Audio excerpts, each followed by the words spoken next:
For interesting and authentic recipes, subscribe to Crafted Kitchen and follow me on Facebook, TikTok and Instagram. बिस्मिल्लाहिर्रहमानिर्रहीम, अस्सलाम वालेकुम। आज मैं आपके साथ दम पुख्त मटन यानी स्लो कुक मटन की रेसिपी शेयर करने जा रही हूँ।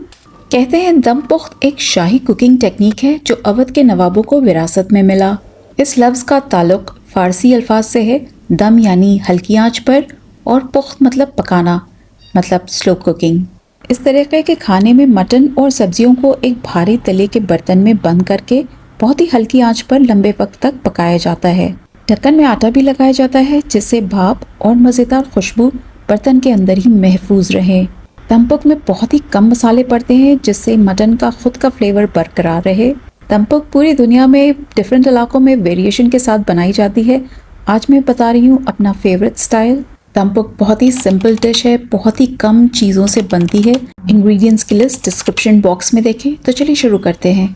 तो देखिए, मैंने लिया है 1.5 किलो मटन विद बोन। मैंने अपने बुचर से बोला था मुझे लेग पीस दो और उसके बड़े बड़े पीसेस काट दो। मैंने थोड़ी सी चाँपें भी इसमें ऐड की हैं क्योंकि मुझे थोड़े हड्डी वाले पीसेस भी चाहिए थे। आप छोटे पीस में भी बना सकते हैं लेकिन बड़ी पीस में इसका जायका ज़्यादा बेहतर आता है। रिवायती तौर पे इसे दुम्बे के गोश्त से बनाया जाता है लेकिन मैं मटन का इस्तेमाल कर रही हूँ। साथ ही मैंने 200 ग्राम दुम्बे की चर्बी ली है जिसे चक्की भी कहते हैं।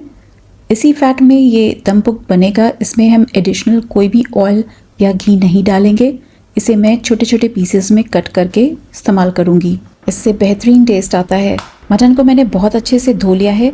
जैसा कि मैंने पहले मेंशन किया, दम पुख्त में बिल्कुल मसाले नहीं जाते, सिर्फ नमक पड़ता है। यहाँ इंटरेस्टिंग और ध्यान देने वाली बात यह है कि मटन का खुद का फ्लेवर सॉल्टी होता है, इसलिए हमें अंदाज से उतना ही सॉल्ट डालना है जिससे ज़्यादा नमकीन ना हो जाए। सॉल्ट को बहुत अच्छे से रब करके मटन में लगा देंगे। आप नोटिस करेंगे थोड़ी देर बाद थोड़ा सा मॉइस्चर रिलीज़ हो जाएगा और मटन को हम इसी मॉइस्चर में पकाएंगे। हमें अलग से बिल्कुल भी पानी नहीं डालना है। नेक्स्ट हम एक हेवी बेस्ड पॉट लेंगे जिसमें ढक्कन भी हो। इस रेसिपी में घी या तेल नहीं डालेंगे। दुम्बे की चर्बी के मैंने छोटे छोटे टुकड़े कर लिए हैं। फर्स्ट लेयर मैं चर्बी की करूँगी, आधे मैं बाद में डालूँगी। इसके बाद मैंने आलू लिए हैं, इसे पील नहीं करना है। मैंने मीडियम साइज़ के आलू लिए हैं जो कुकिंग टाइम तकरीबन सेम रहेगा मटन के साथ। उसे भी लेयर कर देंगे। आलू को मैंने अच्छे से वॉश कर लिया है। उसे पील ना करें क्योंकि फिर वो बहुत ही डी शेप हो जाएंगे। आलू के बाद हम ज़्यादा बोन वाले मटन पीसेस डालेंगे जिससे बहुत ही अच्छा जायका आएगा। इसके बाद मैंने कुछ छिले हुए प्याज और होल गार्लिक उसकी ऊपर की लेयर इस तरह से उतार दें और इसे भी मिला देंगे। गार्लिक पकने के बाद बिल्कुल सॉफ्ट हो जाते हैं। आप उसे हाथों से स्क्वीज़ करके उसका गुडनेस निकाल लें। बहुत ही मज़े का बेहतरीन टेस्ट आता है। तीखेपन के लिए हरी मिर्च का इस्तेमाल करते हैं। मार्केट में कुछ बड़ी मिर्च मिल रही थी तो मैंने 2 इस्तेमाल की हैं। आप चाहें तो छोटी वाली अपने हिसाब से इस्तेमाल कर लें। थोड़े हम बाद में लेयर करेंगे और इसके बाद बचे हुए मटन पीसेस उन्हें भी प्लेस कर देंगे। इस डिश में ये शैंक के पीस बहुत अच्छे लजीज बनते हैं तो उसे ज़रूर ऐड करें। और इसके बाद हरी मिर्च। ये हरी मिर्च ज़्यादा तीखी नहीं है। अगर आपके पास ज़्यादा तीखी है तो आप कम इस्तेमाल करें।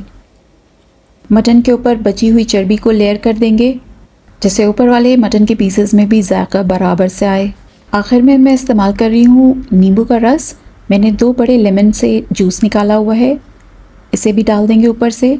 काफ़ी सारे लोग इस डिश में टमाटर या कुछ और स्पाइसेस का इस्तेमाल करते हैं लेकिन इस डिश की सबसे खूबसूरत बात जो मुझे लगती है वो इसकी सिंप्लिसिटी। हमारी लेयरिंग मुकम्मल हो गई। चलिए अब इसे सील कर देते हैं। मैंने नॉर्मल गूंदा हुआ आटा लिया है और इसे रोल करके लंबा स्ट्रिंग बना लूँगी। पॉट के ऊपर इस तरह से प्लेस कर दूँगी जिससे हम उसके ऊपर ढक्कन रख सकें। पॉट को आटे से इस तरह से सील करने में स्लो कुकिंग में बहुत अच्छी सी स्टीम बनती है जिससे हमारा मटन बहुत ही इवनली कुक होगा। आटे को अच्छे से लगाने के बाद ढक्कन को पलट करके लगाएंगे। इसका रीज़न मैं आपको थोड़ी देर में बताऊँगी। तो आप देख सकते हैं ढक्कन को मैंने प्रेस करके बहुत अच्छे से प्लेस कर दिया है आटे के ऊपर जिससे बिल्कुल अच्छे से पॉट सील हो गया है। रिवायती तौर पे दम पुख्त को कोयले की धीमी आंच पे लंबे टाइम तक पकाया जाता है लेकिन कन्वीनियंस के लिए मैं आज गैस पे बना रही हूँ विद अ ट्विस्ट। सबसे पहले पॉट को मीडियम हाई हीट पे 10 मिनट तक रखेंगे। हमारे पॉट में ऊपर का भी मटन अच्छे से पके, इसलिए ढक्कन के ऊपर मैं जलते हुए कोयले रखूँगी। इसके लिए मैंने डिस्पोजेबल प्लेट्स लिए हैं। अगर आप चाहें तो सेफ्टी को दिमाग में रख करके कोयले को गैस पे दहका सकते हैं। हमारे यहाँ फायर अलार्म का थोड़ा मसला हो जाता, इसलिए मैंने कोयले को बाहर दहकाया है। कोयले को हमें बहुत अच्छे से दहका लेना है। 10 मिनट के बाद पॉट हमें ट्रांसफ़र करना होगा एक प्री हीटेड तवा के ऊपर। हीट को अब लो कर देंगे और पॉट को ट्रांसफ़र कर देंगे। पॉट को ट्रांसफ़र करने के बाद ट्रे में कोयला जो हमने दहकाया है उसे ऊपर रख देंगे। अब हमें इसे दम यानी स्लो कुकिंग पे छोड़ देना है। डिपेंड करता है कि मटन का साइज़ कितना है। मैंने मटन के जो साइज़ के पीसेस लिए थे उसे पूरी तरीके से पकाने के लिए तकरीबन 2 घंटा 15 मिनट लगे हैं। तो अगर आप जल्दी बनाना चाहते हैं तो आप मटन के पीसेस थोड़े छोटे रख लें। जलते कोयले ऊपर रखने से हीट ऊपर से भी डिस्ट्रीब्यूट होती है, जिससे मटन ऊपर से भी बहुत ही इवनली कुक होता है। तो अगर आपको ज़्यादा तकलीफ़ ना हो तो ये प्रोसेस आप ज़रूर शामिल करें अपनी कुकिंग में। हमारे अमूमन जो खाने बनते हैं काफ़ी स्पाइसी और फ्लेवरफुल होते हैं। ये बहुत ही सादा सा खाना है। मैं ये बोलना चाहूँगी कि मटन को कभी कभी सिंपल तरीके से खाने में भी बहुत ही मज़ा आता है। इसे बढ़ते बच्चों के लिए ज़रूर बनाएं, क्योंकि ये बिल्कुल प्रोटीन से भरा हुआ है और बहुत ज़्यादा स्पाइसी ना होने की वजह से बच्चों को बहुत पसंद आएगा। स्पेशली जो जिम जाते हैं उनके लिए तो बहुत ही अच्छा है। तकरीबन 2.25 घंटे के बाद मैं पॉट को चाकू की मदद से खोल रही हूँ। आप देख सकते हैं बहुत ही अच्छी स्टीम बनी हुई है। आप देख सकते हैं कोयले ऊपर रखने से मटन ऊपर से भी अच्छे से ब्राउन हो गया है। बहुत ही आला, बहुत ही अच्छी खुशबू आ रही है। ढक्कन तो मैंने उतार दिया था, लेकिन मेरे कोयले अभी भी दहक रहे थे, तो मैंने थोड़ी देर ट्रे के साथ पॉट के ऊपर रख दिया है। कोयले का काम हो चुका है और अब मैं इसे हटा रही हूँ। तो चलिए अब इसे डिश आउट करते हैं। तो आपने देखा दम पोख कुकिंग टेक्निक है तो इजी, थोड़ा सा लंबा वक्त लगता है, लेकिन रिज़ल्ट इतना मज़े का होता है कि आप रह नहीं सकते। आप देख सकते हैं जो हमने फ़ैट डाला था वो भी अच्छे से पक गया है। लहसुन, पोटैटो, हर चीज़ बहुत ही अच्छे से पक चुकी है।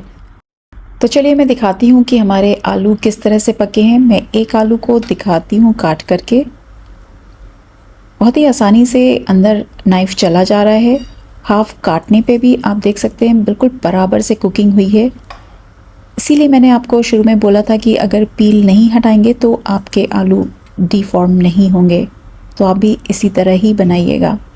सर्व करने से पहले आप इसके ऊपर यखनी भी पोर कर सकते हैं। यखनी में सॉल्ट होता है तो इससे बहुत अच्छा जायका आ जाता है। लहसुन पकने के बाद बहुत ही सॉफ्ट हो जाते हैं। उंगलियों की मदद से इसे प्रेस करके इसका गूदा निकाल लें। ये बहुत ही मज़े का टेस्ट देते हैं। अगर आपको मज़ीद और फ्लेवर चाहिए तो ऊपर से नींबू का रस, काली मिर्च या चाट मसाला डाल लें, लेकिन ऐसे ही बहुत ही मज़े के लगते हैं। तो चलिए इसे टेस्ट करते हैं। देखिए कितना ज़बरदस्त लग रहा है और कितनी आसानी से टूट जा रहा है। अगर आपको मेरी ये रेसिपी पसंद आई है तो इस वीडियो को ज़रूर लाइक करें, शेयर करें और चैनल को सब्सक्राइब करना ना भूलें। बहुत ही आसान सी रेसिपी है। इस बकरीद इसे ज़रूर ट्राई करें और अपने फीडबैक मुझसे शेयर करें। Thanks for watching. मास्सलामा।